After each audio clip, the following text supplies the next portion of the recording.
지금까지 천국의 비유에 대해서 좀 살펴봤는데요. 천국은 여기저기 뿌려지는 씨앗과 같고 좋은 씨를 제 밭에 뿌리는 사람과 같고 또 겨자씨 하늘과 같고 가루 서말 속에 갖다 넣은 누룩과 같고 밭의 감추인 보화와 같고 좋은 진주를 구하는 장사와 같고 바다에서 각종 물고기를 모으는 그물과 같습니다. 누구에게라도 뿌려지고 누구라도 포용하는 천국입니다. 사람들이 보기에 약하고 초라하게 임하는 것이 천국입니다. 그런데 반드시 그 열매를 보는 날이 오게 되고 반드시 심판의 때가 오게 됩니다. 이러한 천국은 우리가 천국에 가게 되는 그 새하늘과 새 땅을 의미하는 것은 아닙니다. 지금 도래한 천국을 의미합니다. 지금 우리에게 선포되는 성경대로 선포되는 복음이 곧 천국이고요. 또 이 땅에 온전하게 임하는 주님의 교회가 천국입니다. 그리고 육신을 입고 이 땅에 내려오신 예수 그리스도가 곧 천국입니다. 오늘은 이 땅에 오신 천국이신 예수님께서 배척당하시는 그런 모습이 그려지고 있는데요. 우리는 이 말씀에서 어디에라도 뿌려지고 누구라도 긁어 모으는 그런 천국인데 그러한 천국이 배척당하는 모습을 통해서 이 배척하는 그 사람들이 결국 가라지와 같은 사람들 또는 못된 물고기와 같은 사람들이라는 것을 알 수 있고 도대체 왜 그들이 그런 상태로 남게 되는가를 깨달을 수 있습니다. 53절부터 말씀을 보면은요. 예수께서 이 모든 비유를 마치시고 그곳을 떠나셨다 말씀합니다. 그리고 가신 곳이 어디죠? 바로 고향이었습니다. 예수님께서 태어나신 곳은 베들레헴이지만 보통 예수님의 고향이라고 할 때는 예수님께서 어려서부터 자라나신 곳 나사렛을 의미합니다. 예수님께도 이런 고향이 있었고 가족이 있었습니다. 오늘 본문에서도 그 어머니는 마리아, 그 형제들은 야고보, 요셉, 시몬, 유다 그리고 누이들이 있다고 말씀을 하고 있습니다. 아마 이곳에는 예수님의 가족들뿐만이 아니라 예수님의 친척들도 있었을 것이고 또 어린 시절 같이 어울리던 그런 동무들도 있었을 겁니다. 예수님께서 고향을 찾아오신 이유는 무엇이죠? 보통 이제 고향을 오랫동안 떠나 있던 사람이 고향을 찾아오는 이유는 뭔가 애경사가 있거나 또는 명절이거나 또는 자기가 성공해서 금이 환영하는 어떤 그런 모습으로 고향에 내려옵니다. 그런데 오늘 예수님은 그런 이유로 고향을 찾지 않으셨습니다. 54절에서 보니까 그들의 회당에서 가르치시니라고 말씀을 하고 있습니다.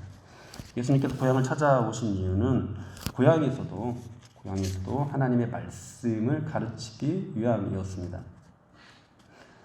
고향에서도 이 천국 복음을 전하기를 원하셨던 거죠.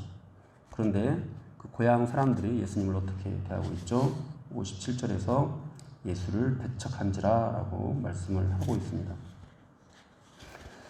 예수님께서 이 고향 사람들의 영혼도 사랑하셔가지고 그곳에서 천국 복음을 가르치셨는데 이 사람들이 오히려 그런 예수님의 말씀을 잘 받아들이지 않고 배척을 한 것입니다.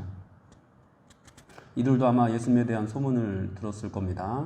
두루두루 다니면서 능력을 행하시고 어떤 가르침을 하시는지. 그런데 이 고향 사람들은 예수님께서 오셨을 때 환영하지 않았습니다. 사실 이와 같은 모습은 이미 예견된 일이기도 합니다. 마태복음 12장 16절 이하를 보면은 예수님의 모친과 동생들이 예수님을 찾아온 일이 있었습니다.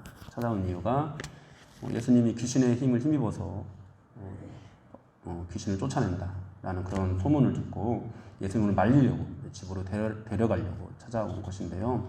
다른 복음서에 보면은 예수님을 찾아온 것이 그냥 가족들만 찾아온 것이 아니라 친척들도 와가지고 예수님을 말리려 했다라는 것을 우리가 알 수가 있습니다.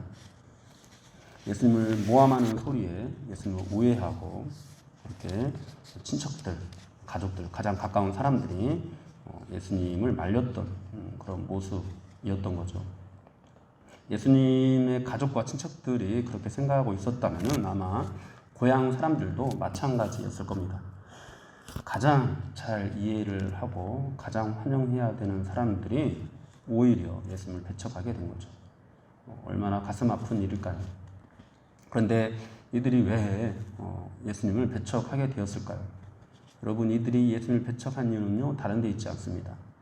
54절에서 이들이 예수님을 배척한 이유는 이 지혜와 능력이 어디서 났느냐 라는 것 때문이었습니다. 예수님께서 회당에서 사람들을 가르치시는 그 지혜와 능력이 어떤 것이길래 예수님을 배척했을까요?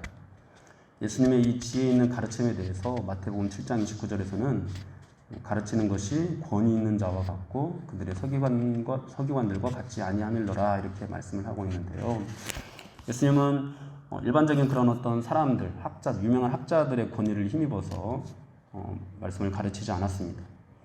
당시에 유명했던 바리새파나 사두개파 또는 에세네파 이런 사람들, 유명한 학자들의 가르침과 달랐습니다. 예수님의 가르침은 내가 너희에게 이른다, 내가 너희에게 이르노니 라는 그런 예수님 당신의 그 권위를 의지하는 그런 가르침이었습니다. 사람들은 이런 예수님의 가르침에 모두가 깜짝 놀랐습니다. 수많은 사람들이 예수님의 가르침을 듣고 예수님을 따르기 시작했습니다. 그런데 어떤 사람들은 이런 예수님을 못마땅하게 여기고 예수님을 모함하고 예수님에 대한 좋지 않은 소문들을 퍼뜨리면서 죽일 명분을 만들려고 했습니다. 이런 예수님의 가르침은 하나님으로부터 온 지혜입니다. 땅의 지혜가 아니었습니다. 수고하고 무거운 짐진 자들에게 진정한 안식과 생명을 주는 말씀이었습니다. 세상 누구에게서도 찾을 수 없는 지혜였습니다. 예수님께서는 이러한 지혜로 일찍이 상상수훈을 통해서 많은 사람들을 가르쳐 주셨는데요. 아마 이러한 가르침들을 고향에서도 가르치셨을 겁니다. 영생에 대해서, 또 천국에 대해서, 죄와 구원에 대해서, 이웃 문제, 살인의 문제 등 당시 서기관들이 주는 교훈을 뛰어넘는 놀라운 그런 지혜의 말씀으로 전하셨을 겁니다. 그 말씀은 살아있는 하나님의 말씀이죠.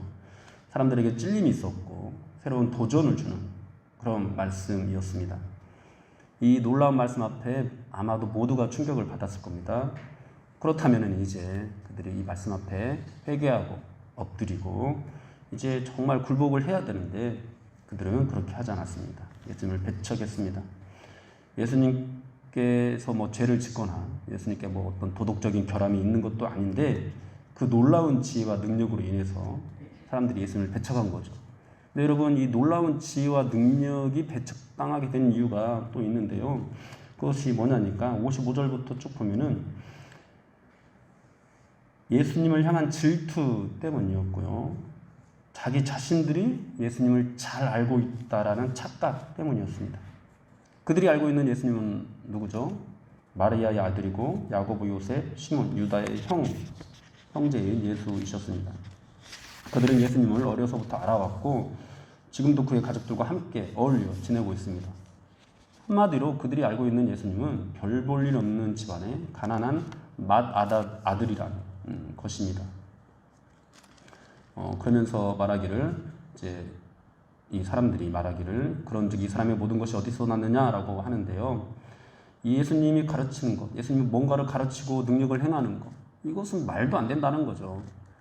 저런 집안 출신의 사람인데 뭘 대단한 사람이겠어? 이런 생각들을 가지고 자기들이 알고 있는 기존의 어떤 예수님에 대한 지식과 정보들로 전혀 예수님의 그 권위를 인정하려고 하지 않았던 것입니다.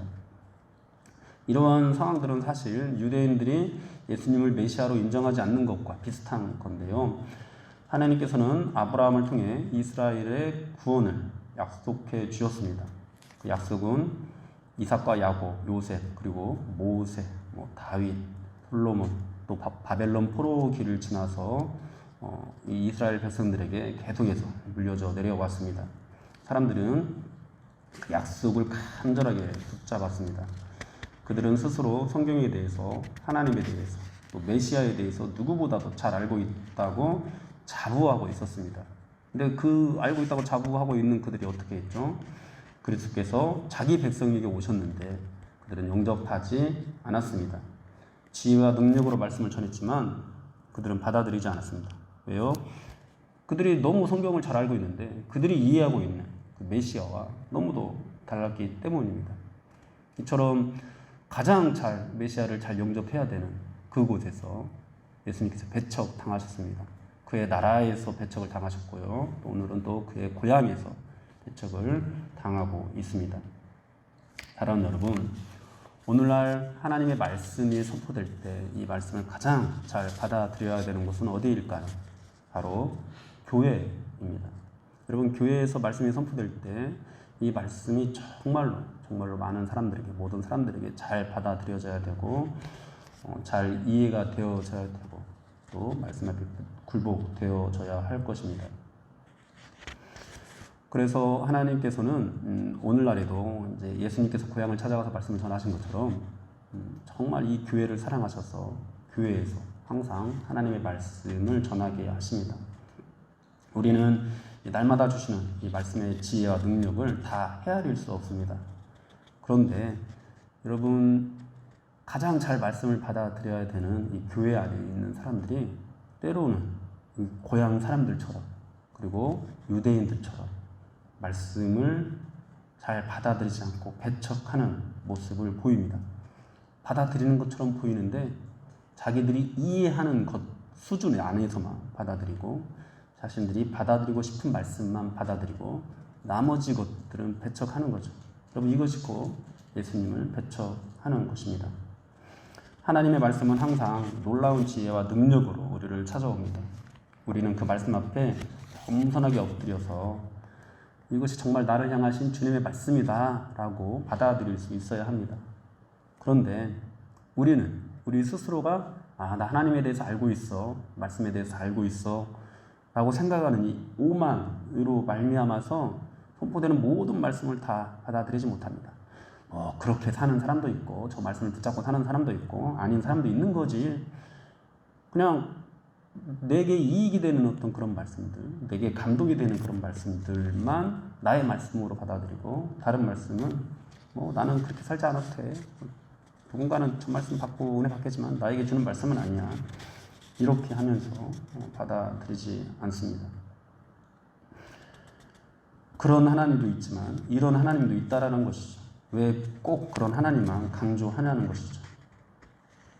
그렇게 예수님을 배척하게 되는 곳이 바로 교회입니다.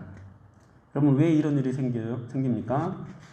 여러분, 말씀을 잘 알고 있다고 자신들의 스스로가 그렇게 생각을 하고 있기 때문입니다. 그런데 여러분, 그 말씀을 잘 이해하고 있는 어떤 그런 지식들을 보면은 성경 안에서 성경대로 받아들이기보다도 뭔가 그냥 한 가지에만 꽂혀서, 자기가 꽂힌 어떤 한 가지만 꽂혀서 그 안에서만 받아들입니다. 말씀을 전하는 사람을 예로 들 때, 여러분, 말씀을 전하는 사람이 한 가지만 꽂히면 어떻게 되냐면은 전도에 꽂힌 사람은요, 모든 본문을 가지고 전도만 강조합니다. 여러분, 기도에 꽂힌 이 설교자는요, 모든 본문을 가지고 기도만 강조합니다. 사랑에 꽂힌 이 설교자는요, 모든 본문을 가지고 사랑만 얘기합니다. 여러분, 또 심판에 꽂힌 설교자는요, 모든 본문을 가지고 다 심판만 설교합니다. 여러분, 이런 설교자가 있는 것처럼 또 이 말씀을 듣는 성도들도 전도에 꽂혀가지고 전도에 대한 것만 다 받아들이고 나머지는 그냥 나는 안 해도 되겠지, 이런 식으로 받아들이게 되는 것입니다. 여러분, 이것이 곧 교회 안에서 예수님이 배척당하는 모습입니다. 너무도 잘 알고 있으니까, 그동안 경험한 것들이 있다고 생각하니까, 그동안 내가 신앙생활 해오면서 쌓아온 지식들이 있으니까 그 지식 안에서만 받아들이려고 하고 성경 안에서 말씀을 받아들이려고 하지 않는 것입니다.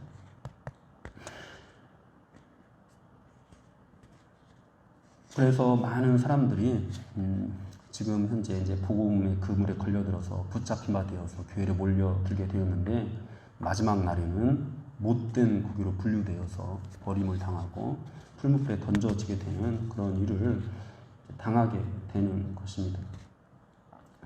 사랑 여러분, 이 말씀은요, 우리가 뭐 성경에 대해서 우리만의 어떤 방식으로 잘 이해하기 위해서 노력해야 된다. 분명히 알고 있어야 되죠. 그런 지식이 쓸데없다라는 그런 측면에서 드리는 말씀이 아닙니다. 우리가 가지고 있는 어떤 지식들, 어떤 정보들 또는 우리의 경험들이 굉장히 많은 경우에 온전한 하나님의 말씀을 다 받아들이지 못하게 하는 그런 이유가 된다라는 그런 말씀을 드리는 겁니다. 하나님을 아는 것은 너무도 중요한데요. 여러분들이 아는 그 지식 자체가요, 성경보다 우위에 있으면 절대로 안 됩니다. 항상 최고의 권위는 오직 성경에 있어야 합니다. 내가 뭐 전도에 꽂혀 있다고 해도 본문이 기도에 대해서 말씀하고 있으면 그 기도를 나에게 주는 말씀으로 받아들여야 합니다. 내가 아무리 사랑에 꽂혀 있다고 해도 본문이 심판을 전하고 있는 거면은 그 정말 엄중한 이 심판의 메시지를 하나님의 말씀으로 받아들일 수 있어야 합니다. 그런데 우리는 뭐 또 그렇게 심판만 강조해 이러면서 받아들이지 않습니다. 그것도 똑같은 하나님의 말씀이고 우리가 새겨드려야 되고 우리가 순종해야 되는 말씀인데, 사랑이 하나님이니까 사랑에만 꽂혀가지고 전도를 하라고 하니까 전도에만 꽂혀가지고 자기가 받아들이는 하나님 외에는, 자기가 경험한 하나님 외에는 다른 것들은 전혀 받아들이지 않는 거죠. 예수님의 고향 사람들이 예수님과 그의 가족들에 대해서 모든 것을 속속들이 알고 있다 하더라도 여러분, 그 지식이 하나님의 아들 되심, 예수님의 하나님의 아들 되심보다도 우위에 있을 수 없습니다. 그들이 가지고 있는 예수에 대한 정보는 예수님이 하나님의 아들이고 인류 구원자라는 진리 앞에서 새롭게 정리되어야 되는 것이죠. 우리가 가지고 있는 모든 지식과 모든 경험들이 항상 성경 안에서 새롭게 정비가 되어야 되고, 새롭게 우리가 한 가지에만 중점을 두고 있었다면 성경 안에서 또 다른 것들을 또 개독해서 우리 안에 새겨 넣어야 되는 거죠. 여러분, 바울을 보십시오. 그가 얼마나 성경에 능통한 사람이었습니까? 여러분, 그가 알고 있는 이 하나님에 대한 지식으로 그는 처음에 예수 믿는 사람들을 배척했습니다. 그럴 수밖에 없습니다. 자기 지식 안에 갇혀 있으면은, 자기의 어떤 경험 안에 갇혀 있으면은 우리도 똑같이 예수님을 배척할 수밖에 없습니다. 여러분, 바울은요, 이 나사렛 예수 그리스도를 만나고 난 이후에 정말 이전과 다른 어떤 가치관 안에서 온전히 성경적으로 이 성경 모두를 다 이해하고 받아들이게 되었습니다.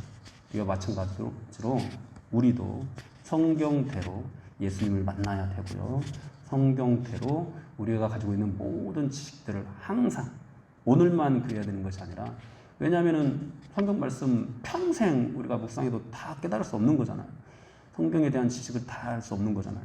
그래서 날마다 우리가 묵상하고 또 매주 선포되는 그 말씀 앞에서 우리가 가지고 있는 이 모든 지식들을 다시 한번 새롭게 정비하고 또 정비하고 그렇게 할 수 있어야 합니다. 그래야 진짜 그리스도를 영접할 수 있게 되는 겁니다. 그렇지 않는 사람들은 결국 예수님을 배척하게 되는 겁니다. 여러분, 고향 사람들이 예수님을 배척한 이유가 동일하게 오늘날 교회에서도 일어날 수 있다라는 이 사실을 이해하시겠습니까? 오늘 본문 58절에서는 이렇게 말씀합니다. 그들이 믿지 않음으로 말미암아 거기서 많은 능력을 행하지 아니하시니라.